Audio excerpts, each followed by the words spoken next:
Mirëmbrëma, po fillojmë edicionin e lajmeve.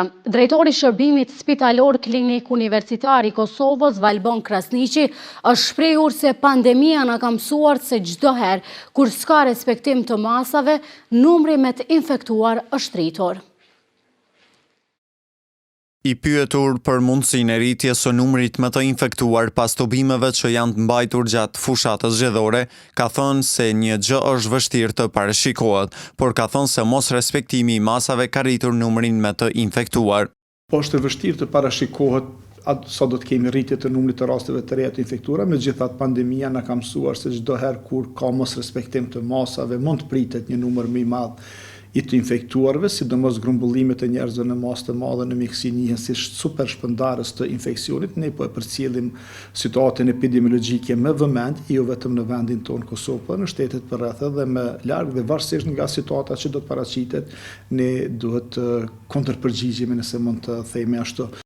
Krasniqi theksoi se 26 prej pacientëve janë në gjendje të rëndë shëndetësore.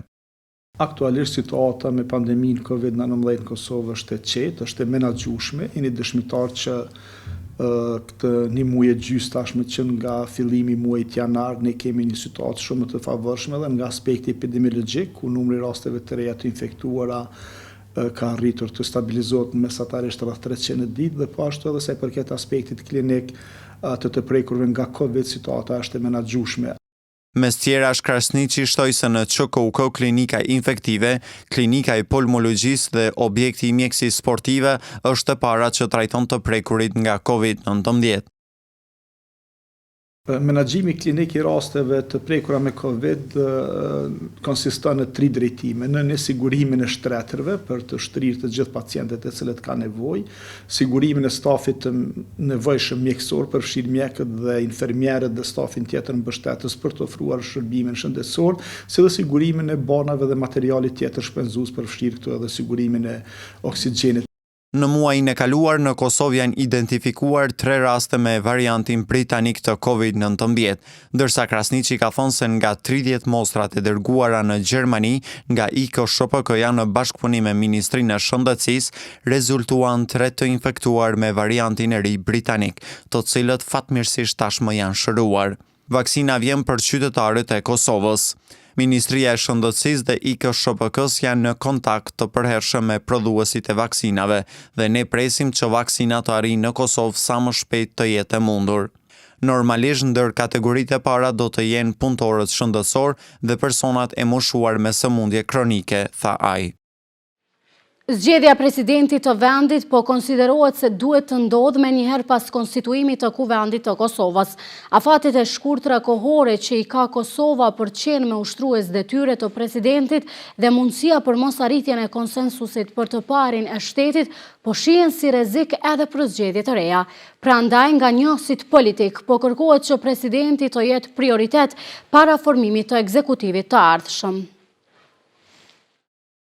Zgjedhja e presidentit të vendit po konsiderohet se duhet të ndodhë menjëherë pas konstituimit të Kuvendit të Kosovës. Afatet e shkurtra kohore që i ka Kosova për të qenë me ushtrues detyre të presidentit dhe mundësia për mos arritjen e konsensusit për të parin e shtetit po shihen si rrezik edhe për zgjedhje të reja. Arton Temhasaj nga Qohu thot se pas konstituimit të Kuvendit brenda një dite mund të zgjidhet presidenti, por edhe të formohet qeveria e re. Mënyrë sa po të konstituohet Kuvendi, partia fituese, lëvizja vendosin këtë rast, duhet ta krijojë shumicën e mjaftueshme prej 80 deputetëve për me e fillu procedurën e zgjedhjes presidentit, edhe që më konsiderohet përfunduar edhe zgjedhja e presidentit e pastaj me vazhdu me zgjedhjen e qeverisë, që mund të jetë një të ditë munduar kjo.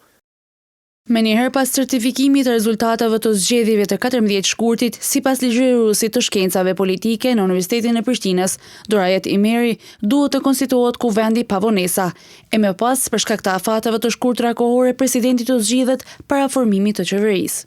Presidenti i vendit duhet të jetë i zgjedhur jo më lart se me datën 6 prill, pra të këtij viti, dhe nëse nuk zgjidhet presidenti i vendit, në mënyrë automatike ne shkojmë në zgjedhje. Por ndryshe mendon Reze Hoxha Zhuja nga grupi për studime juridike dhe politike. Ajo thot se fillimisht duhet konstituimi i Kuvendit, më pas formimi i qeverisë e më pas zgjedhja e presidentit. Jemi ende në kohë për të arritur që së pari të zgjedhet ose të konstituohet Kuvendi, pastaj qeveria dhe pastaj të vim edhe te sfida e tretë ose çështja e radhës, që në këtë rast është edhe zgjedhja e presidentit. Sipas rezultateve preliminare të zgjedhjeve të 14 shkurtit, Lëvizja Vetëvendosje ka fituar rreth 47% të fuqisë elektorale. Derisa ende nuk janë numëruar votat me kusht dhe ato me post, nuk dihet kur mund të certifikohen rezultatet përfundimtare nga KQZ-ja për t'i hapur rrugë konstituimit të institucioneve. Derisa ushtruesja e detyrës së presidentit, Vjosa Osmani mund të ushtrojë këtë post deri me 5 maj. Mirëpo procedurat për zgjedhjen e të parit të shtetit, sipas kushtetutës, duhet të fillojnë 30 ditë më herët. 57 barnatore farmaceutike janë hapur që nga fillimi i pandemisë në Kosovë, ndërkohë 5 prej tyre janë mbyllur gjatë kësaj periudhe. Gjatë vitit pandemik, në Kosovë ka pasur rritje të importit të barnave farmaceutike dhe produkteve dezinfektuese. Rreth 90 milion euro ka qenë vlera e importit të barnave medicinale gjatë vitit 2020. 57 barnatore farmaceutike janë hapur që nga fillimi i pandemisë në Kosovë, ndërkohë 5 prej tyre janë mbyllur gjatë kësaj periudhe. Gjatë vitit pandemik në Kosovë ka pasur rritje të importit të barnave farmaceutike dhe produkteve dezinfektuese. Rreth 90 milion euro ka qenë vlera e importit të barnave medicinale gjatë vitit 2020.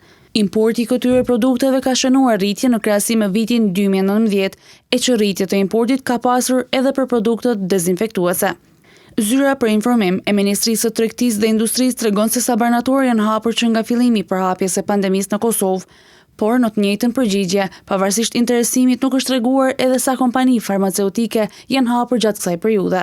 Prej marsit të vitit 2020 deri më tani janë hapur 57 barnatore farmaceutike, në të njëjtën kohë janë shuar 5 barnatore farmaceutike, thuhet në këtë përgjigje. Zëdhënësi i doganes së Kosovës, Adriatik Stavileci, thotë se gjatë vitit 2020 ka pasur një rritje të importit të këtyre produkteve medicinale, por jo edhe në fillim të pandemisë.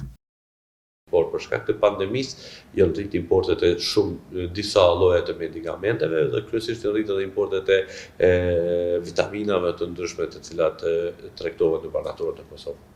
Rritje të importit ka pasur edhe për produkte të tjera farmaceutike, në veçanti barnat. Stavileci tregon se gjatë vitit 2020 ka pasur rritje për 16 milion euro krahasuar me vitin paraprak. Se krahasohet viti 2020 me vitin 2019, vrejmë që totali i importit të produkteve të barnave ka qenë 86 milion, derisa një vit më herë, pra vitin 2019, kemi pasur 70 milion që ka qenë mesatarja normale e importit të medikamenteve brenda një viti.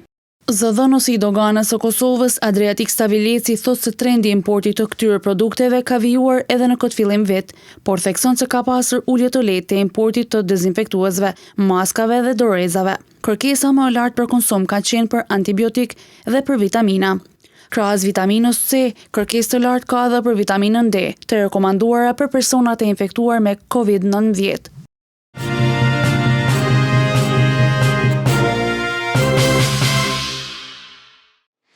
Drejtoria e Arsimit në Gjakov ka miratuar draft rregullorën për vendosjen e kutive të ankesave në të gjitha institucionet e arsimit parauniversitar. Një iniciativë e tillë është mirëpritur nga shkollat.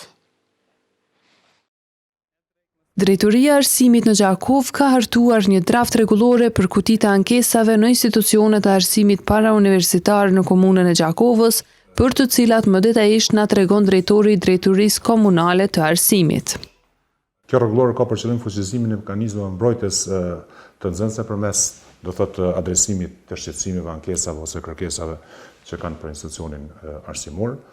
Me anë të këtyre kërkesave, do thotë, komisioni i harton ato shqetësime ose ato ankesa nëse ka një nxënës i caktuar të cilit i ruhet, do thotë, konfidencialiteti i tij, dhe mirën me seriozitet ato shqetësime dhe shohet a ka vend për përmirësim. Do thotë, kam i kontribu pak a shumë edhe cilësisë, po edhe transparencës në shkollë. Për herë të parë Gizi ka financuar, do thotë, një projekt, një draft ose një rregullore që është punu nga Fondacioni Syri Vizionit. Kjo rregullore në mënyrë të saktë specifikon kushtet, do thotë, në cilët duhet mu vendos një kuti, kur duhet mu hap, cilët janë anëtarë të komisionit, cilat kërkesa janë, do thotë, nuk duhet asnjë shkollë me marrë me rezervë nëse ka aty ankesa tendencioze, sepse do thotë çdo fyrje, çdo etiketim, qoftë në nxënëse, qoftë në nxënëse, nuk do të shërtohet, për arsye se nuk ka përmbajtje përmirësimin, por ka vetëm etiketimin. Kurse kërkesa tjera duhet një komision çdo muaj, do thotë në javën e fundit të atij muaji do t'i shërton ato ankesa, do të qyra ka vend për përmirësim dhe 2 herë në vit do t'i raportoj drejtorisë komunale. Nga 1 deri në 5 këshilli i nxënësve do thotë nuk ekziston, për këtë arsye këto ankesa ose këto kërkesa ose qoftë edhe lëvdata nëse ka për arsimtarët normal që ka, do t'i bëj prindrit, do thotë do të shfrytëzojnë atë drejt, qoftë prindit, qoftë kujdestari ose edhe profesori që atë ankesës së shqetësim me qitën e kutinë ankesave. Këtë iniciativë shesi të qelluar Arnor Pozhegu, drejtori i shkollës Mazlum Kpuska. Është lajm i mirë edhe i mirë pritur, sepse prej vitit 2019 kutit e përshtypjeve i kanë menaxhuar inspektorët të arsimit dhe tash ky kthim i këtyre kompetencave shkollës është lajm i mirë. Them të vërtetën këtë punë kemi bërë më përpara, vetëm se ky fare ekipi nuk ka qenë kaq i zhëruar. Neve brenda shkollës edhe shkolla të tjera faktikisht i kanë këto ekipet apo komisionet të cilat merren me këtë punë, kështu që nuk është diçka re, vetëm se ekipet tash ishin të formuara edhe prej prindërve edhe prej nxënësve që është megjithatë lajm shumë i mirë. Mësimdhënësja mentore Vejsa thekson se kjo iniciativë do ta përmirësojë cilësinë e procesit mësimor në këtë shkollë. Më pëlqen fakti që ka ndërmarrë këtë iniciativë, sepse vëzhgimi nga jashtë i kutisë së vërtetës nuk ka qenë e qëlluar për në aspektin tam. Se ndryshe vlerëson dikush që s'është direkte në procesin e mbarvajtjes së mësimit, ndryshe na që jemi këtu prezent gjatë gjithë kohës. Eleona Gjemi, nxënës i kësaj shkolle, thekson se nxënësit ndjehen mirë kur ata kanë ku t'i adresojnë kritikat apo sugjerimet e tyre. Po si nxënës i kësaj shkolle më pëlqen kjo iniciativë, sepse ne këtu mund t'i shprehim mendimet tona, qofshin ato apo të mira apo të këqija, rreth mendimeve tona për shkollën dhe për mësimdhënësit. Zana Rudi, drejtoreshe e shkollës Mustafa Bakia, potencon se me hyrje në fuqi të kësaj rregullore do të adresohen më lehtë çështje të shumta që ndodhin brenda shkollës. Mendoj se është një iniciativë e qelluar, sidomos roli i personave që do të jenë pjesë e komisionit për kutijat e ankesave, duhet të jetë fuqi plot dhe do të jetë i mbështetur karshi shkollave. Unë mendoj që shkolla duhet të jetë në koordinim me këshillin drejtues, prindërit dhe nxënësit, të jetë ajo që ka kompetencë për menaxhimin e situatave të brendshme dhe të menaxhueshme brenda shkollës. Me shumë vite ka pas tentime të ndryshme për qasjen dhe përdorimin e kutisë ankesave. Ka ardhur prej iniciative Save the Children nëpër shkolla, ka ardhur iniciativë dhe rregullore prej inspektoriatit, tash po vjen si iniciative një rregullore që unë mendoj dhe e mbështes fuqishëm. Pse e mbështes fuqishëm? Sepse kutia ankesave nxjerr një realitet ose një gjendje për të marrë dhe për të përmirësuar. Drejtori i arsimit në Gjakov theksoi se paraprakisht do të mbahen trajnime për të gjithë personat që do të marrin pjesë në këtë procedurë. Besim të arsimin, nxënësit të cilët kanë njohuri rreth matematikës, sot patën mundësinë që të tregojnë aftësitë e tyre garuese në Olimpiadën e matematikës, e cila u mbajt edhe në Gjakov. Fituesit e kësaj gare do ta përfaqësojnë Gjakovën në nivel republikan. Në shkollën Zekria Regja në Gjakov, sot është mbajtur Olimpiada matematikore, për të cilën mëgjersisht na njofton Fëllënza Juniku Zeka, kryesuese e aktivit komunal të matematikës. Olimpiada matematike sot po mbahet në të gjitha komunat e Kosovës në të njëjtën kohë. Në Gjakov, kjo garë organizohet në bashkëpunim me Shoqatën e Matematikanëve të Kosovës, me Drejtorinë e Arsimit dhe me përkrahjen vullnetare të aktivit komunal të matematikës. Në garë marrin pjesë nxënës të klasës 9, 10, 11 dhe 12. Fituesit e sotëm, vendi i parë, i dytë, i tretë, do ta përfaqësojnë Gjakovën me 27 shkurt në garën republikane, e cila mbahet në gjimnazin e specializuar matematikor në Prishtinë. Unë uroj që nxënësit fitues nga kjo garë sotme ta përfaqësojnë Gjakovën në mënyrë të denjë në garën republikane e cila mbahet në Prishtinë. E Fiona Meqa, pjesëmarrëse në këtë garë, theksoi se shpreson që kjo garë të përfundojë me sukses. Lënda matematikës gjithmonë ka pëlqyer edhe Tash është edhe mundësia me anë të Olimpiadës Matematikës me shfaq talentet tonë në landën e matematikës. Kom vendosur që me marrë pjesë edhe pse jo edhe me fitu që me i rrit njërit e mia. Tash për ndjena pak e stresune, po besoj që kur filloj me gjithë testin, kom u largu gjithë stresi edhe me shku sa ma mirë dhe plotësimi i testit edhe besoj edhe rezultatin. Nxënësit që shpallën fitues do ta përfaqësojnë komunën në garat republikane. Një ditë më parë në edicionet tona të lajmeve kemi raportuar për gjendjen e rëndë të familjes Kelmendi në Gjakov, por sot kanë reaguar zyrtarët e komunës së Gjakovës, të cilët thonë se në vimësi kemi ndihmuar këtë familje. E qëtë një herë letërën si unë me dalë për i këtuajt, jam që jem shku në komune me dokumentat djalit me krej, thash s'pju vjen marrë 3 vram, s'pju vjen marrë këqëj, thash dokumentat e djalit si ngaj, thash në përmjekit qëj, thash sa pare në hem, vetni në hera ki nevoj për ndimet një mungo. Kjo ishte deklarata që bëri dje Mirjeme Kelmendi gjatë pasqyrimit të jetesës së familjes së saj në kroniken e realizuar nga televizioni Syri. Por ndryshe nga ajo, udhëheqësja e sektorit për mirëqenien sociale, Blerta Qela, thotë se komuna e Gjakovës nuk ka dërguar asnjë shkresë për familjen Kelmendi.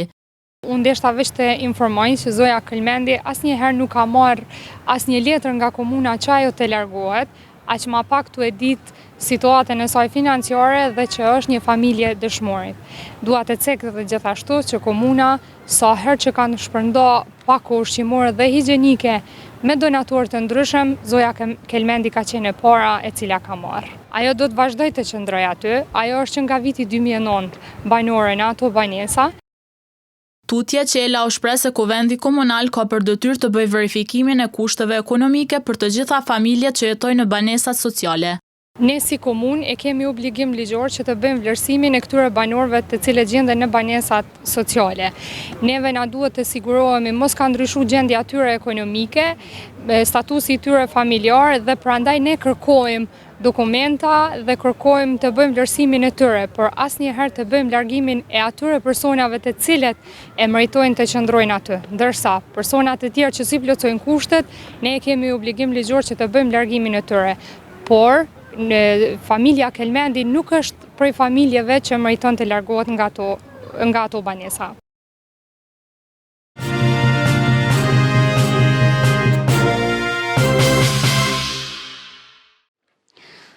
Shkukza mbetet vendi në të cilin qytetarët e Gjakovës preferojnë të kalojnë kohën e tyre për rekreacion dhe ecje. Atraksionet që ofron kjo zonë janë të shumta dhe prej tyre mund të përfitojnë të gjithë ata që duan t'i kushtojnë më tepër rëndësi shëndetit. Shtigjet e Shkukzës janë bërim i pozitivitetit për ata që zgjedhin të kalojnë mëngjeset këto. Ajri i pastër e pejsazhet përreth e bëjnë këtë vend të preferuarin e njerëzve duke i ndihmuar ata në shëndetin fizik dhe atë mendor. Në rrezet e para të diellit, mëngjesin e sotëm vizituam shtigjet e Shkukzës.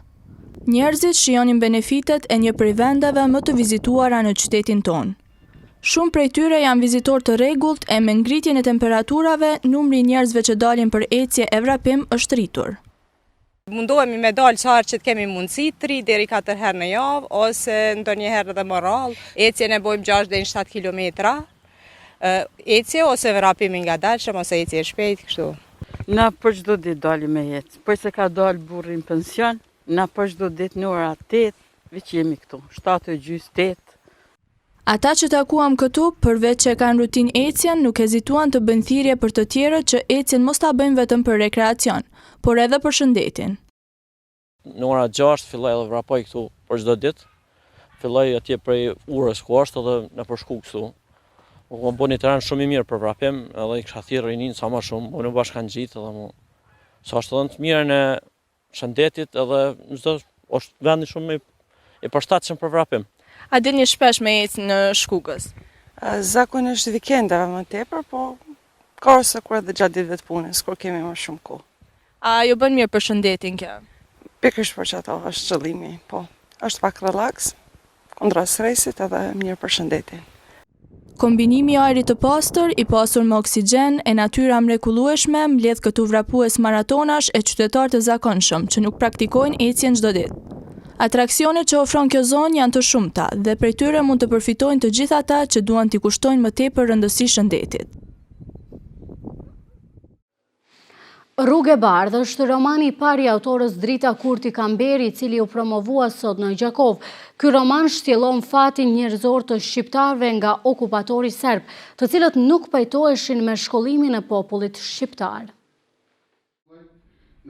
U promovua romani i parë i autorës Drita Kurti Kamberi, roman ky që shtjellon fatin njerëzor të shqiptarëve nga okupatori serb, të cilët nuk pajtoheshin me shkollimin e popullit shqiptar. Kronologjinë e krijimit të romanit në fjalë elaboruan edhe profesorët, të cilët ishin pjesë e redaktimit dhe kompletimit të romanit.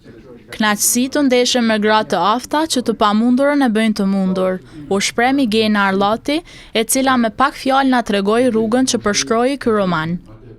Për të ardhur sot ky botim në duar tona, Kosovës ju desh një rrugë gjatë mbushur me përjetime të errta dhe krajata sfilitse për shumë kënd.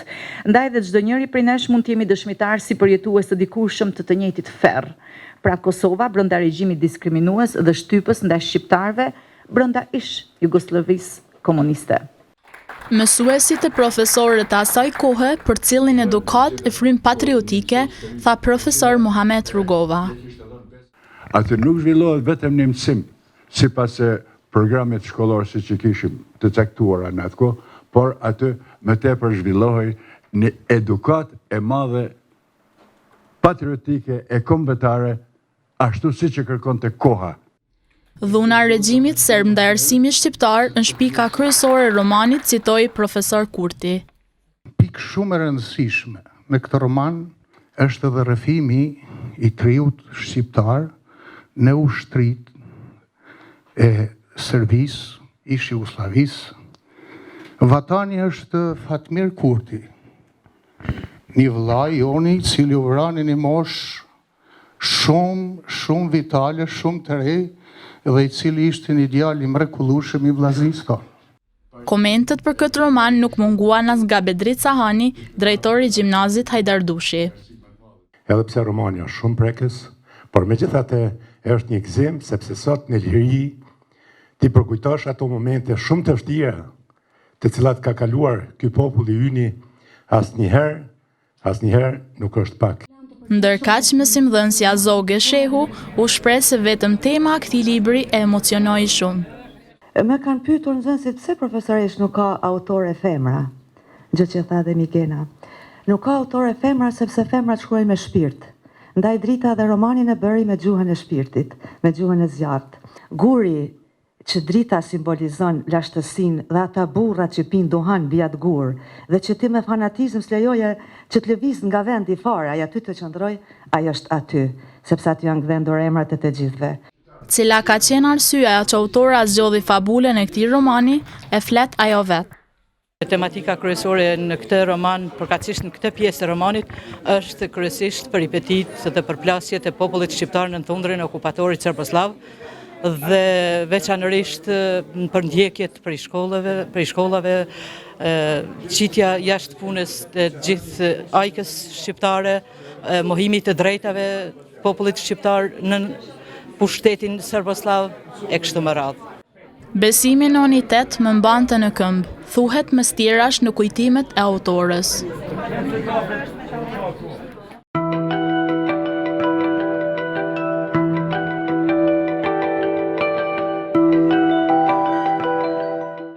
Të ndjekim tani parashikimin e modit për ditët në vijim.